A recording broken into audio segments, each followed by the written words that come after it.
Much, Ken. Welcome everybody to the nightly sports call.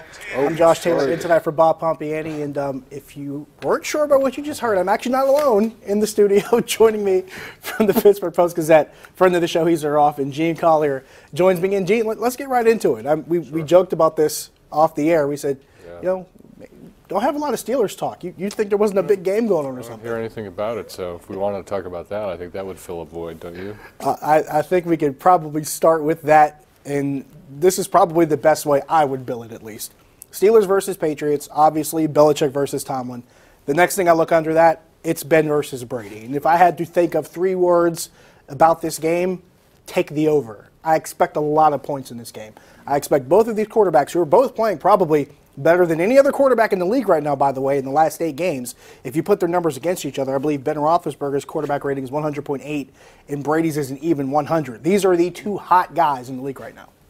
Yeah, I mean, and almost all NFL games come down to the quarterback matchup, but rarely is there this kind of matchup, and really these kinds of teams. I mean, these are 2 teams that have both won 20 of their last 23 games. It's the game that everybody has been pointing toward for some time. It is the elephant in the room, and as Mike Tomlin noted at his press conference, the elephant is in the kitchen. So I knew he was in a room somewhere, but it turns out he's in the kitchen.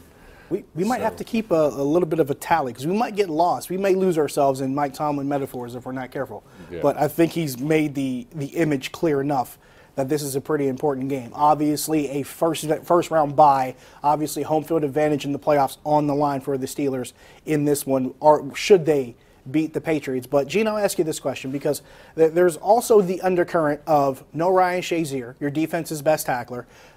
Joe Hayden returning to practice today, but he was limited. He's your best pass defender. And there's no guarantee yet, no word on his status yet for Sunday. So there's a possibility still. We don't know for sure yet. But if there's a possibility that you can go in without your best run tackler or your best tackler, period, and your best pass defender, there's a bit that sticks out there. And I think some people are still a little bit apprehensive to really accept the fact that the Steelers maybe can win this game because of those losses on the defensive side. Yeah, I mean, that makes perfect sense. The balancing is that, New England's defense isn't at full strength either. But, even if you are at full strength and you're out there against Tom Brady, I would remind everybody that in the last 7 games against Tom Brady, the Steelers have allowed 22 touchdowns and picked off no passes. So that's a difficult situation, even if everybody's on board. So that raises the stakes, really, to look at how much they need from the offense. And, of course, it comes at a time, and I mentioned how hot these 2 quarterbacks are. Ben Roethlisberger, named AFC Offensive Player of the Week, throws for 500 yards last week against the Ravens. He throws for 2 touchdowns, no picks against one of the better pass defenses in the league. That's a good sign. But I would like to think you're going to need a performance, if not as good, even better maybe, to not only top Brady, but try to outscore this Patriots offense. It's probably going to give your defense as many problems as you can give them. Right. I keep coming back to time of possession. I mean, this is something teams always want to do. They always want to try and get 30, 31 minutes in a game. But, against Brady, it's even more important. I mean, you've got to – I would say that in order for the Steelers to win this game, they have to have the ball for 35 minutes. It's pretty much the old adage. It was the same thing with Peyton Manning. If you wanted to shut down Peyton Manning, keep the ball out of his hands. And that was pretty much the adage with him throughout his career. Now let's shift gears. MLB winter meetings in Orlando. Clint Hurdle is there representing the team. He had a lot of things to talk about today. He was on MLB Network, and one of the things he talked about was the possibility of trading Andrew McCutchen. And he made a comment that stood out with quite a mention that Andrew McCutchen probably has a few more MVP and Gold Glove seasons left in him. And if you're hearing that, knowing that him being traded is a very high likelihood, considering that it was a year ago, you probably don't want to hear things like that coming from your manager, knowing that you're probably about to lose this guy, at least from a fan's perspective. Well, yeah, I mean, nothing good ever happens to the Pirates at the winter meetings, Josh.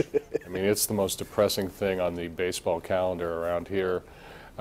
Clint did sound like somebody who is trying to make Andrew McCutchen attractive. I don't know if he's got another MVP season or much less a Gold Glove season, but it sounds like the Pirates are trying to find out who's interested in him. And it's odd because we hear, especially after Pirate Fest happened, recently, which went with very little fanfare. That might have been less fanfare than the weirder meetings. But, rightly so. But you hear things that came from Neil Huntington, but then we see things from Clint Hurdle, and you start to wonder, are they really committed towards what they're trying to do or what they're saying they're trying to do?